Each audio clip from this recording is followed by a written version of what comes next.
Chewie. A little.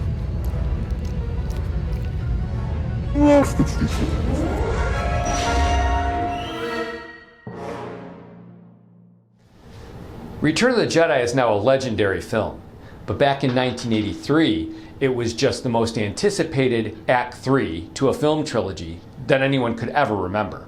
We had so many questions, and this film had to answer all of them. Who was the other? Was Darth Vader really Luke's father? What was going to happen to Han?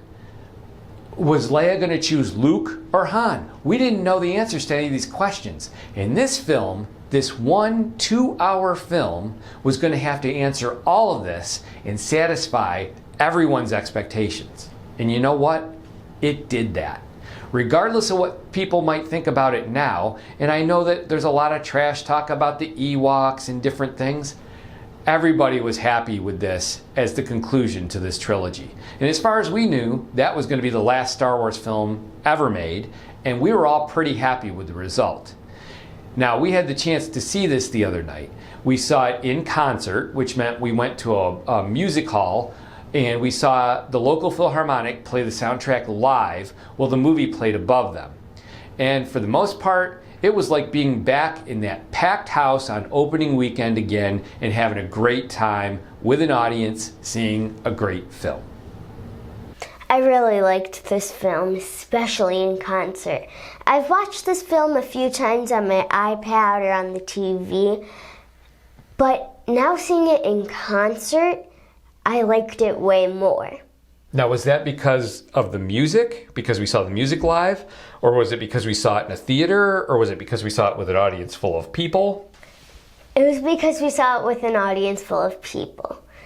And it was cool to see it in the theater. But at first when I was watching it with my iPad, I didn't laugh at some parts that people laughed at in the movie. So when we went to this, people laughed and I was like, wait, what just happened? So I thought through it more, and I laughed too because I got the joke. Right, because the audience clued you in that there was something more there than you Right. realized when you were watching it on your iPad. Right. Or on the TV. I agree. It's, we've said this about Star Wars and about A New Hope and about The Empire Strikes Back when we saw them in the theaters, and that is, these movies are meant to be a shared experience. It's an Yes. event. You're supposed to go and enjoy this with other people. That kind of feeling is electric. I mean, it becomes very electric in the audience where people laugh, people applaud, people cheer, and it's infectious. You kind of you go along with that. It's and I think that crowd feeling in a movie like this really is important. That's the piece that's lacking when you watch it on your iPad or when you watch it at home on the TV. I also think that leads to a lot of the criticisms of films. When you sit home and you can stop the movie wherever you want to because you're going to get up and go get a drink out of the refrigerator or whatever, and there's nobody there to enjoy it with, you have the time and you're more inclined to sit and nitpick little things that you let go in the movie theater, right? Yeah. We saw the special edition version here, and of all the original trilogy films, this one and probably A New Hope have the most changes. And in this one, they actually change a lot. They change a lot of the music. I mean, the Ewok song is completely different. The song performed by the Max Rebo Band in Jabba's Palace is different as well. Ooh. And, I don't care for those changes. And there were a few other things in the film that, where they were changed, I didn't like it. But even with all that, I still enjoyed seeing this film in the theater with a bunch of people, And that's a good sign. Right. Do you like the film itself? Do you like the story of the film? Yes. All of the events that happened, I wasn't confused at all. Like, I could tell what was happening without having to question it. Right. Now, speaking specifically about the Star Wars trilogy, the original Star Wars trilogy and Return of the Jedi, do you like how everything turns out? So the other turns out to be Leia. Leia turns out to be Luke's sister. What do you think about that? I thought that was really cool, especially how they managed to get together, but not even knowing that they were brother and sister. Right, they actually get together a little too much. But anyway, Leia chooses Han, You know, and the fact that Leia and Luke are brother and sister makes that an easier choice, obviously. But I think she would have chosen Han anyway. Do you think so? Yeah, I think she would have gone that way. Also, Darth Vader turns out to be Luke's father. I really liked that. And Leia's father. I also liked that. I thought that was really cool because he's on the dark side and they're on the good side. And they're like trying to fight their father. Right. And he actually turns back to the good side at the end. I mean, yes. He's the one that does away with the Emperor, spoiler alert, and, you know, turns back to the good side and saves his son. And saves his daughter as well, frankly, in a sense. Any other, you know, Yoda, of course, his storyline comes to an end here. I did not like that part. Yeah, that was upsetting when I was a kid too. We didn't expect that. I mean, I don't know really how much time they feel has passed since The Empire Strikes Back, but he got sick in a hurry, you know. Yeah. So, but I mean, overall, they tie all the ends of the story up neatly, you know. Yeah. Now the Ewoks, how did you feel about the Ewoks? That's something that a lot of people didn't like, subsequently didn't like, but that original release of the film, I didn't hear a lot of complaints about that. I love the Ewoks. They're so cute, but I couldn't obviously understand what they were saying. But with Leia like being there, yes, she would translate it for you, right? And that made sense, you know. And like even when it was just them and the characters without Leia, I could kind of understand what was going on by context, right? Yeah, and their actions. Exactly. Now, the point of their presence in the film is to show that a primitive culture could overthrow a technologically advanced culture like the Empire, right? So really, they turn the tide of the battle. Yeah. If not for them, the Death Star doesn't get destroyed because Han and Leia are unable to take down the shield that protects it, right? So George Lucas's original concept was it was supposed to be a planet of Wookiees that did that. But what happened is that was going to be in the third film, but when he originally started the Star Wars trilogy, it wasn't a trilogy. They told him he could make one film. He could only make the original Star Wars because they didn't think it was going to be successful.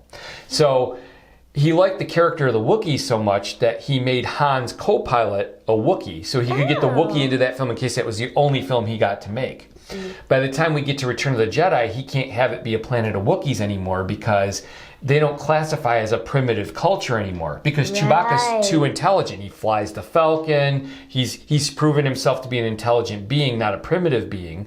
Right. So George Lucas needed to come up with something else. So basically, he takes a Wookiee and he shrinks it down, and he spells Wookiee backwards because backwards is Ewok, right?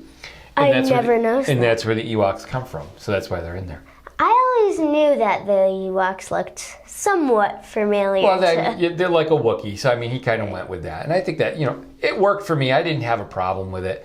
I'm not a huge fan still, I mean, of the three of them that we saw in concert, the special edition changes in this one bothered me the most, but I still enjoyed the film.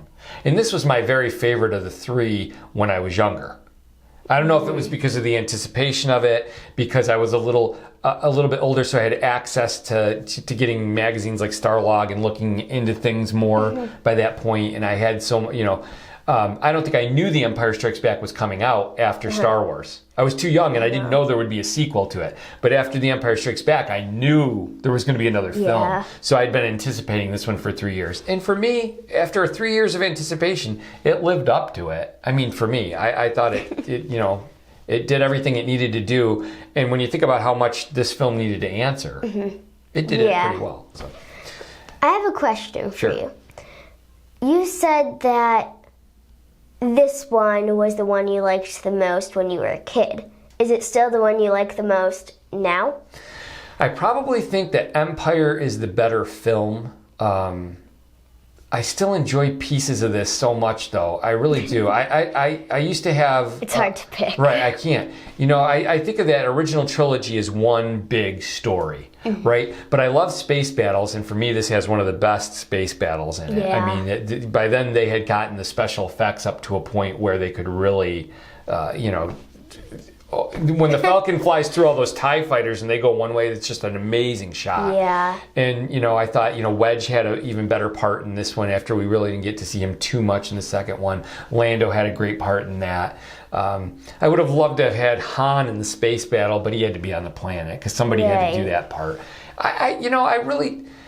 It's probably a three-way tie for first. I know we ranked the films not too long ago, and I think I put Return of the Jedi was third, and then Star Wars was second, and Empire Strikes Back was first. Yeah. But honestly, on any given day, I like any one of them more than as much as, if not more than the other one. So I love those three films. I still do. Yeah. But the thing that we're going to do soon is I'm going to show you the original versions of those three films, which you have never seen. Nope. And I want to see which you like better, the original version or the special edition version. Because you're from the generation he was aiming at, or one of the future generations he was aiming at when he did the special editions. So I want to see what you think, which one you like more. Okay. All right. Really quickly, what did you think about seeing it in concert? I liked it way more. Right. They did a really good job this time. The first time we saw it, they got out of sync. They were a couple measures off during the space battle in the Star Wars, A New Hope. When we went to see The Empire Strikes Back, they were phenomenal, but they were too loud. You couldn't hear the dialogue in the movie. This one, they must have listened to because people, they asked for feedback, and I gave feedback, of course. And they stayed right. They were in sync with the movie. Yeah. And the volume was just right because I could hear all the dialogue. I think there was one spot where I might have missed one or two lines, but that was it. So I thought they really did a nice job with it. Yeah. Right. Okay, yummy or crummy for you?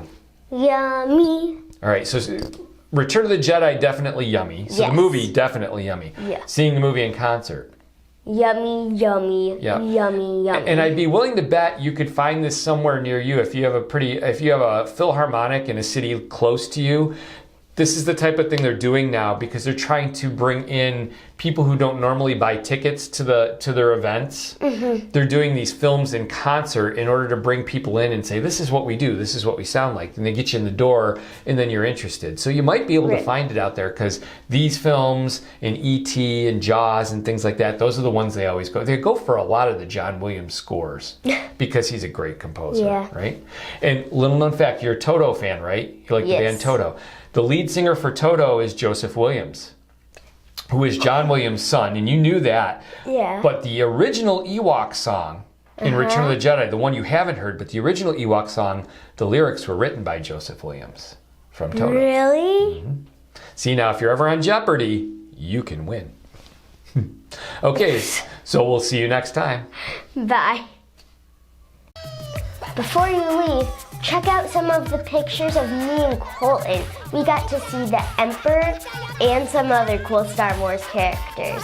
It was really fun. We saw them before the movie.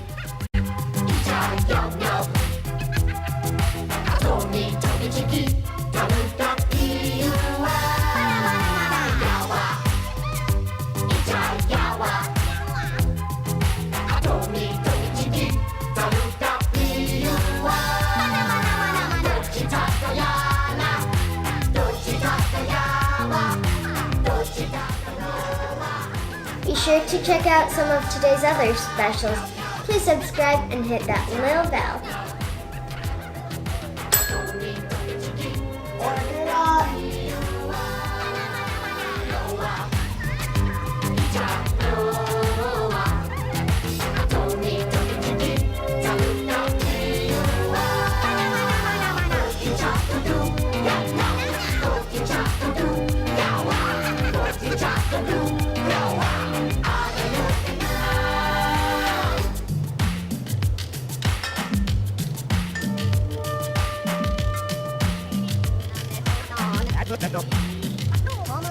Tatu Janava, a dubba de gobo, Tuaka Funa Huda, Wanaka Han Solo, Tu Abale Lu, Ichaka Gobi, Tu A Pakaway, Obi-Wan Kenobi.